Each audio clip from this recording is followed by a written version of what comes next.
brought to you by Warner Brothers' new motion picture Cradle to the Grave, in theaters this Friday. And by Lugs, introducing the new FMF1 driving chute from Lugs, The Streets Are Ours. And by PlayStation 2, live in your world, playing ours. Welcome one, welcome all to the Ruthless Aggression Era podcast, the only place where we decipher and dictate an era that rose out of the ashes of Attitude and went on to be known as Ruthless Aggression. And today we're going to do something a bit different and take a look at one of the C shows that have been produced by the WWE in 2003, that being Velocity. In this episode, it was broadcast on the 22nd of February, and it was the day before our next pay-per-view, No Way Out 2003. Now, Velocity, it was originally brought in to replace two syndicated WWE shows, which were Jacked and Metal. It aired Saturday nights on Spike TV and on Sky Sports 2 in the UK on Sunday mornings. And Velocity became a webcast from 2005 to 2006. The newest episode will be uploaded to WWE.com on Saturdays and be available for the next week. Older webcast episodes, they were also archived.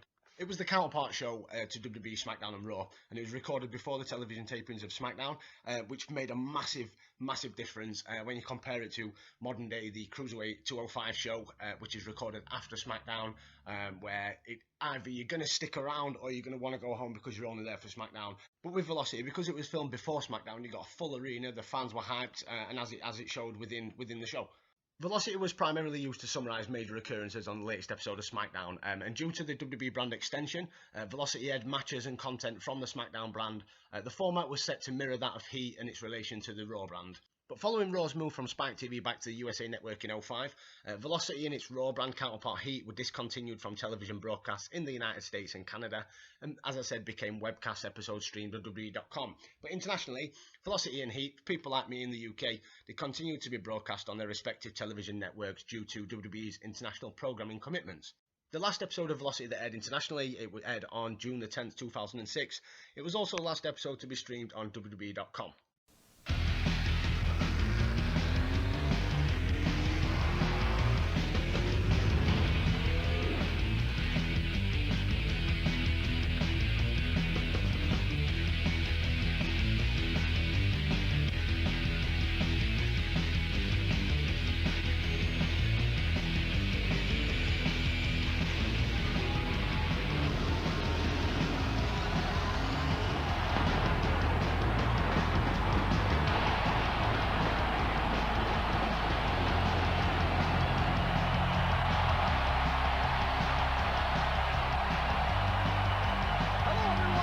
So we get into the show. As I say, it is the day before No Way Out. I quite like the intro of Velocity. You've got like a car racing intro. It must be inspired by Sparkplug.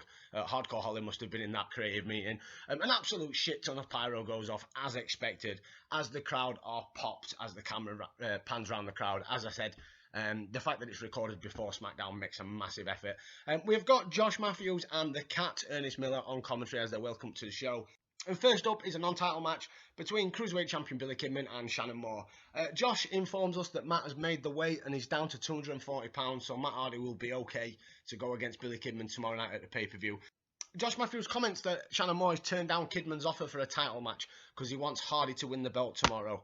Now, surely that just takes away all the logic of being a professional wrestler, especially someone as small as Shannon Moore. He's ideal for the Cruiserweight division, as he shows with these Cruiserweight matches. But the fact that he turns down a shot at a Cruiserweight title, that just takes away all logic, doesn't it?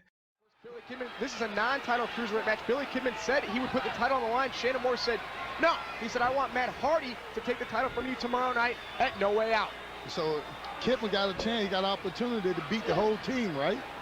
We get a couple of waistlocks to start. Kidman off the ropes with a lovely head scissors, and Kidman goes for a 10 punch in the corner, and the ref's on the outside. I don't know why he couldn't just stand behind Kidman to get him off. No, he had to go outside the ring. He had to basically look up at Kidman and tell him to get down. But before he could even tell him, Kidman only got a couple of punches in before Shannon drops him onto the ropes.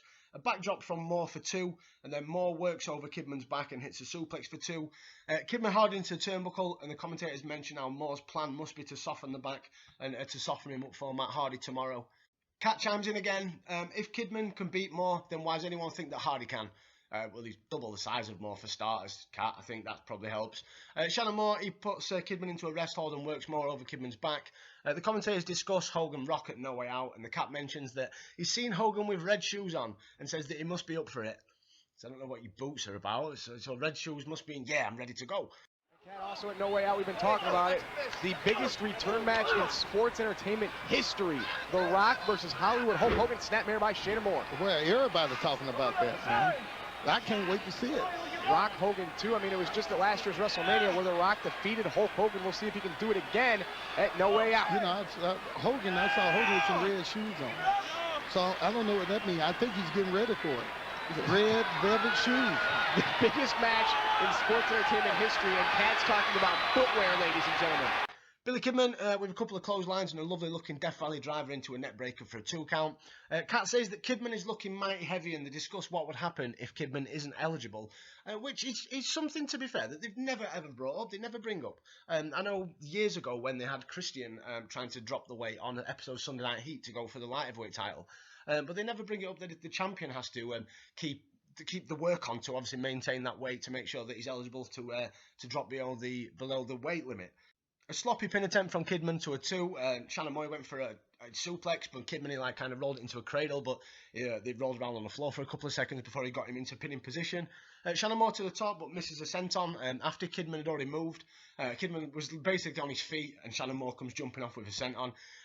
Kidman, with a modified powerbomb and shooting star press, gets Kidman the victory in 4 minutes and 2 seconds. Which wasn't a bad match at all. It helped push the storyline on a little bit for tomorrow night. I think it was the perfect match to have the night before the pay-per-view. And now Billy Kidman looking for that opening that he needed. Oh, there's the powerbomb. A modified version of a powerbomb there by Billy Kidman. And now Billy Kidman is ascending to the top rope. And Cat, this could be it. Shooting star press. It's all over for that little MFO.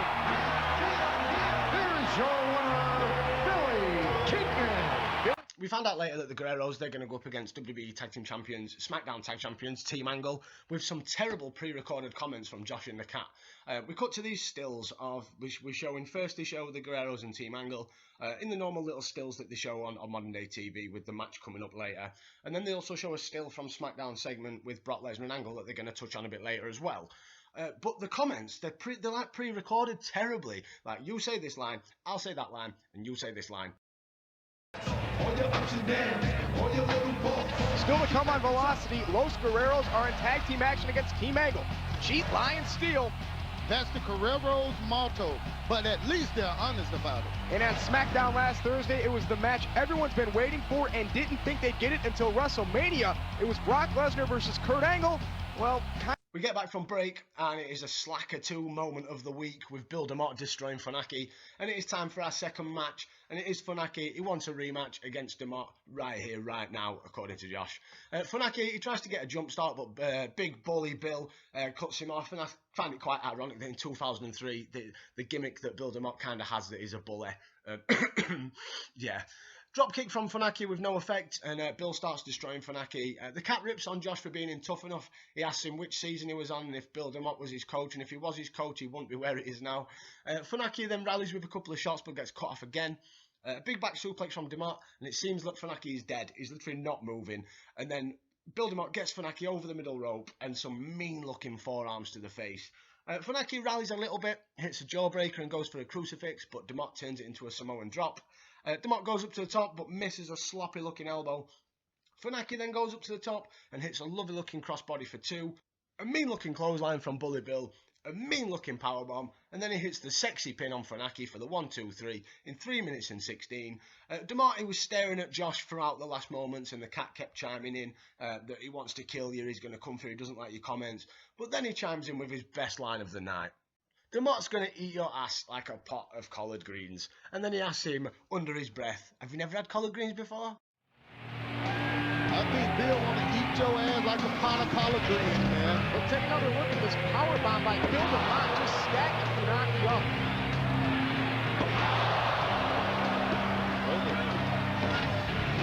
Kid, you ever taste collard greens before? Bill DeMott. And then we get some more pre-recorded comments from the Cat, hyping the look back at SmackDown. And up next on Velocity, Brock Lesnar had waited a long time to get his hands on Kurt Angle. Last Thursday on SmackDown, Kurt Angle had to finally answer Brock's challenge. We get back from the break, and it's straight to a look back at this week's SmackDown of Brock Lesnar. He's supposed to be fighting Kurt Angle, but to get through Kurt Angle, he has to go through Shelton and Charlie. Tonight, I got a match with that rapper wannabe John Cena. I'd like to invite you ringside, Kurt, so you can witness Brock Lesnar firsthand. Here comes the pain, baby! And F5 delivered to John Cena. It's over. Why invite me, Kurt? I'm telling you to come out here. Not a shot. You're not coming? Well, maybe this will change your mind. Oh no! Oh no! Oh no! Oh, no, the pole! And F5 into the steel post. It was that maneuver that put Angle out of action. He's trying to pump me out. Nobody pumps me out. Now that I have you out here, Kurt, what do you say? It's you and me, Kurt, right now! I say that's fine with me, Brock. Let's give him Angle versus Lesnar. Right here. Next week. You're on! Oh! Brock Lesnar accepting the challenge right now. Lesnar taking it to the champion. You don't want to provoke Lesnar, and that's just what Kurt Angle's done. Oh no, he's gonna do the same thing. my God. Team Angle coming to the aid of their captain. But look at Lesnar fighting two men. Brock Lesnar taking his frustrations out on Team Angle. And F5 to Shelton Benjamin. Kurt Angle beats Brock Lesnar. And then we cut back and we get the Starburst rewind. So we've had the Stacker 2 rewind, it's now the Starburst rewind. And this time, it's Rikishi getting attacked by Nunzio, Johnny the Bull, and Big Billy and Chuck Chucky. Up next, it is a tag team match of Nunzio and Chuck Palumbo versus the team of Johnny Jetta, or Jeter. Josh Matthews keeps struggling to pronounce his surname, who is a OVW trainee at the time. And also Nova, who is known for obviously being Supernova in ECW. Nova, he has the better of Nunzio to start, and tags in Jeter, who works over the arm. Decent tag team moves from the jobbers, rest holds, arm drags. They kind of getting Nunzio, they're in control of Nunzio in the first couple of minutes of the match. But then Chuck Palumbo gets the tag and he works over Nova in the corner. Cat questions if they're a family or what the connection is. He says they're all wearing red. I like the fact they're all wearing red. Nice drop kick from Nova, but gets caught going for a crossbody and slammed into the mat. Driven hard into the corner, and Nunzio works over Nova while the ref's distracted. The commentators, they could not care less about this match. You kind of got Cat's little comment of if they're a family or not, or what the connection is. They spent the entire match speaking about No Way Out. We had Hogan Rock cut talk, we had Undertaker Big Show talk. Nunzio hits a Sicilian slice for 2 and a belly-to-belly from Chuck for 2. They hype Heat tomorrow, and Katz mentions that Rey Mysterio is going to be in action, which is bad, really. Rey Mysterio seems to be lost in the shuffle a little bit. I know he had his run with Edge at the start of when we started doing this podcast, but it seems like he's had, I don't know, he's like what Jeff Hardy is on Raw. It's like he's severely lost in the shuffle, and I just don't think they know at the minute what to do with Rey Mysterio. Jeter gets the tag in, and they hits a couple of drop kicks and a lovely twisted spin kick, but walks straight into a super kick from Chuck Palumbo for the 1-2-3 in 5 minutes 34. Josh, he says that Jeter got whacked, and the Cat says that he did a lot of whacking back in his day, and Josh doesn't know how to comment, where to put his head, or you can kind of see why the Cat wasn't looked at as the future of WWE commentary. We get more pre-recorded comments from the Cat as we go to commercial, and back from the break, they discuss Rock Hogan 2, which takes us to a video package hyping the feud and hyping the match tomorrow. Back from the break, and the commentators, they start to run down the card from No Way Out. Then we get a promo for the Guerreros, highlighting their new lie cheat steel gimmick. Eddie and Chavo, they're walking into this lovely housing estate, it looks like, down the street in America. Eddie chimes in, this is a nice area. Chavo chimes in, didn't we steal a car from here one time? Cheat and steal. Man, this is a beautiful neighborhood, Simones. It looks familiar. Hey, didn't we steal a car around here one time? Something like that. Watch it, excuse me, ma'am. You look very, very familiar to me.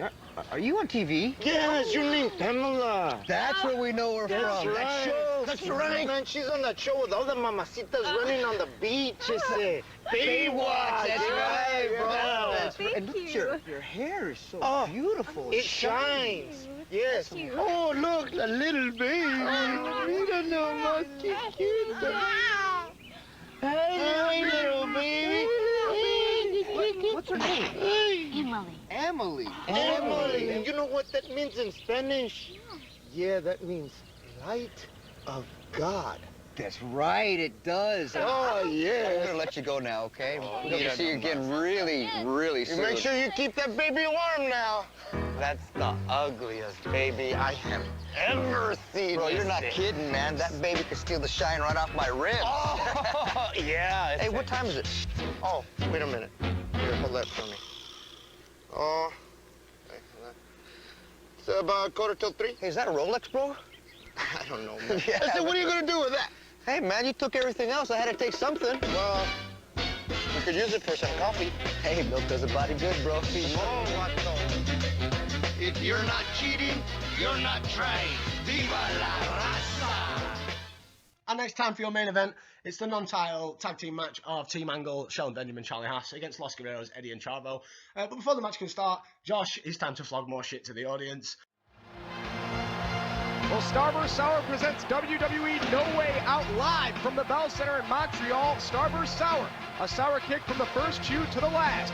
Eddie and Haas start with waistlock reversals, test of strength. Eddie gets the advantage. There's lovely amateur style opening, what you'd expect from some with the backgrounds that Eddie and I know obviously Haas is more amateur than Eddie is, but Eddie is quite that lucha libre cruiserweight flip-de-doo start.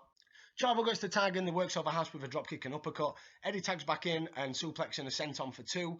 Chavo back in, snapmare and dropkick for 2.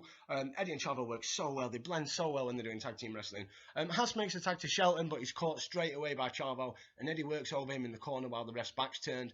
The commentators actually care about this match, and so they should, to be fair. You've got 2 of the best tag teams, if probably 2 of the best tag teams in the WWE at the minute competing. So yeah, you've got to care. Let's give all the hype in tomorrow night's pay-per-view. We've had all that for the past half an hour. Let's focus on the match, and I'm quite glad they did. Chavo misses an attack in the corner, and Shelton takes over. Haas works on Chavo on the outside. Josh pipes in, don't forget, Nathan Jones will be making his SmackDown debut next week. And Carter chimes in that, I wonder if he's still seeing his probation officer. Josh says Nathan Jones has spent 10 years in jail.